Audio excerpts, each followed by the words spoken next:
বন্ধুসকল মোৰ আজি এটা ভিডিঅ'লৈ আপোনালোকক সকলোকে স্বাগতম জনাইছোঁ আৰু মই আজি বনাব লৈছোঁ খাজা। তাৰ কাৰণে লৈছোঁ ময়দা আৰু আজি ভণ্টি ঘৰত যাব, মাহীহঁতৰ ভাইটিৰ বোৱাৰী আহিছিলে মানে, তাই যাব, সেইকাৰণে বনাব লৈছোঁ। খাজা দি পঠাম। মাহীয়ে কৈ থাকে ভিডিঅ'ত কিবা কিবি দেখি থাকোঁ, মই খাবলৈ নাপাওঁ বুলি কৈ থাকে যে, সেইকাৰণে ভাবিছোঁ আজি বনাই মেলি পঠাই দিম তাৰ হাততে। মই ময়দাখিনি ধুনীয়াকৈ ময়াম দি ল'লোঁ। ঘি লৈছোঁ, অকণমান ৰিফাইনো দিছোঁ, কাৰণ ঘিটো কম হৈছে। ঘি দি ময়াম দিলে বেছি ভাল হয়, কিন্তু ঘি মোৰ কম হোৱাৰ বাবে মই ৰিফাইন অকণমান দিছোঁ, নিমখ অকণমান দিছোঁ আৰু একো দিবলগীয়া নাই। তাৰপিছত ময়ামটো হোৱাৰ পিছতে মই পানী দি ভালকৈ এইখিনি মঠি ল'ম। মঠি লোৱাও হৈ গ'ল, ধুনীয়াকৈ মঠি লৈছোঁ। এতিয়া অলপ সময় এইখিনি ৰেষ্টত থৈ দিলোঁ। তাৰপিছত চাউলৰ গুড়ি লৈছোঁ, তাতে দিম ঘি, সৰহকৈ ঘি দিম। ঘি দি বনাই ল'ব পাৰিলে ভাল হয় একেবাৰে এইখিনি বেটাৰখিনি, কিন্তু ঘি মোৰ কম হোৱাৰ বাবে মই ইয়াতে ৰিফাইনো দিব লাগিব, উপায় নাই। মিক্স কৰি চালোঁ, কিন্তু মানে চাউলখিনি মিক্সেই নহ'ল, চাউলৰ গুড়িখিনি, সেইকাৰণে ৰিফাইন দিছোঁ। দি মেলি এতিয়া ধুনীয়াকৈ মিক্স কৰি ল'ম। আৰু তথাপিও আৰু কম হোৱাৰ বাবে আৰু অকণমান দি এইখিনি ভালকৈ মিক্স কৰি লৈছোঁ। দেখিছে নহয়, এতিয়া ধুনীয়াকৈ বেটাৰখিনি ৰেডি হৈ গ'ল। এইখিনিও দৰকাৰ হ'ব, সেইকাৰণে বনাই লৈছোঁ ধুনীয়াকৈ। আৰু অকণমান দিছোঁ, একেবাৰে মানে কেকৰ বেটাৰৰ দৰে হ'ব লাগিব। তাৰপিছত সেইখিনি ৰেডি কৰি থৈ কেৰাহীখন উঠাই দিলোঁ, তাতে দিলোঁ পানী অকণমান দি মেলি এতিয়া ইয়াতে দিম মই চেনি, সৰহকৈ দিছোঁ চেনিখিনি, কাৰণ খাজা বনাবলৈ চাচনি লাগিব, সেইকাৰণে চাচনিৰ কাৰণে চেনি পানী দি তাতে দিলোঁ কেইটামান এলাইচি থেতালি। তাৰপিছত দিলোঁ নেমু ৰসখিনি দিলে চেনিখিনি গোট মাৰি নাযায়, সেইকাৰণে নেমু ৰস দিলোঁ। দি মেলি এইখিনি অলপ সময় উতলিব দিম আৰু বাকীখিনি কাম কৰি লওঁ। তাৰপিছত মই এইখিনি মঠি থোৱা আটাখিনি ধুনীয়াকৈ চফ্ট হৈ গ'ল। এতিয়া ভালকৈ 4-5খন ৰুটি একেলগে বেলি ল'ম।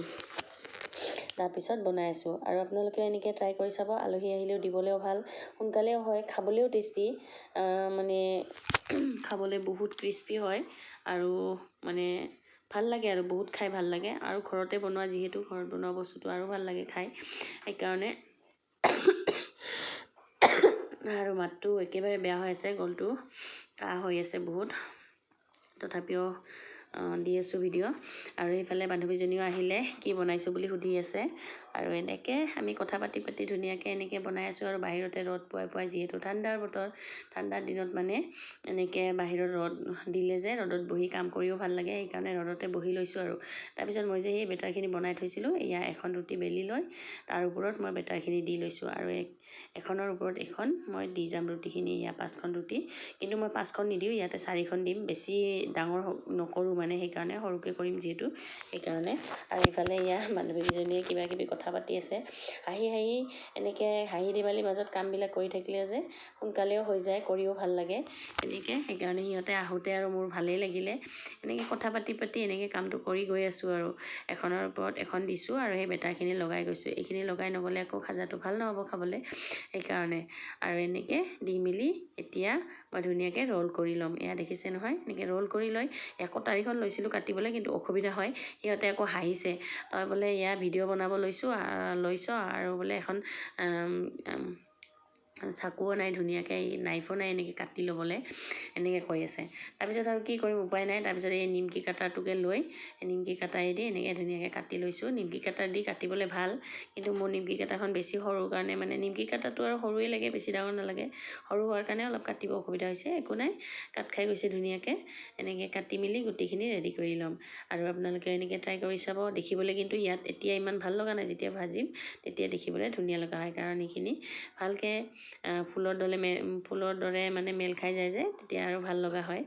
আৰু এতিয়া এইখিনি মই ৰেডি কৰি লৈছোঁ গোটেইখিনি, এনেকৈ বেলি দেখিছে নহয়, গোটেইখিনিত মই ধুনীয়াকৈ এনেকৈ লগাই গৈছোঁ।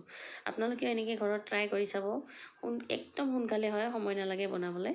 আৰু কোনোবা যদি এনেকৈ কথা পাতি থাকে, তেতিয়াতো আৰু মজাই বেলেগ, বনায়ো ভাল লাগে, কামটো কৰিও ভাল লাগে।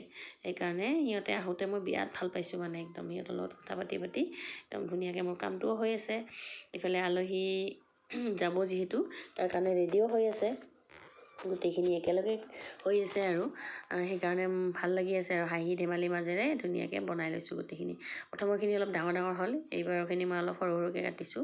আৰু আমাৰ খাজা ৰেডি হৈ গ'ল, এতিয়া ফ্ৰাই কৰাহে কথা। আৰু এতিয়া ইফালে মোৰ চেণ্ডউইচ চাচনিখিনিও প্ৰায় ৰেডি হৈ গ'ল। ইফালে তেলো গৰম দিছোঁ, তেলখিনি গৰম হৈ আহিলে আৰু এতিয়া মই খাজাখিনি দি যাম এটাৰ পিছত এটা।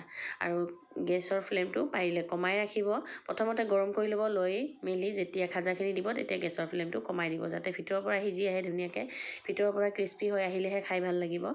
আৰু এয়া এটা মানে মই এনেকৈ ওলট পালট কৰি গুটিখিনি ৰঙচুৱাকৈ ভাজি ল'ম। আৰু দেখিছেই নহয়, মই সেইখিনি বেটাৰখিনি মাজত লগাৰ বাবে এইখিনি একদম ফুলৰ দৰে মানে খোল খাই আহিছে আৰু এতিয়া দেখিবলৈ ধুনীয়া হৈছে।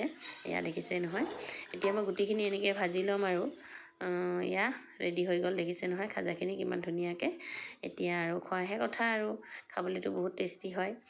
আৰু এতিয়া মোৰ চেনি চাটনিখিনিও যিহেতু ৰেডি হৈয়ে আছে, এতিয়া মই ফ্ৰাই কৰি লোৱা খাজাখিনি ইয়াতে দি দিলোঁ। এয়া দেখিছে নহয়, যেতিয়া খাজাখিনি দিব তেতিয়া গেছৰ ফ্লেমটো অফ কৰি দিলেই হ'ল। মই আকৌ লগায়ে থৈছিলোঁ, একো নাই, লগাই থ'লেও হয়, অফ কৰি দিলেও হয়। তাৰপিছত এয়া আমাৰ খাজা যেনেকুৱা দেখিবলৈ, খাবলৈও বহুত টেষ্টি। আপোনালোকেও এনেকৈ ট্ৰাই কৰি চাব। আৰু একদম ওপৰত জিলিকি আছে নহয় চেনীৰ ৰসখিনি, এনেকুৱাই খাবলৈও বহুত টেষ্টি হৈছিল। আৰু আজিৰ ভিডিঅ'টো ইমানেই।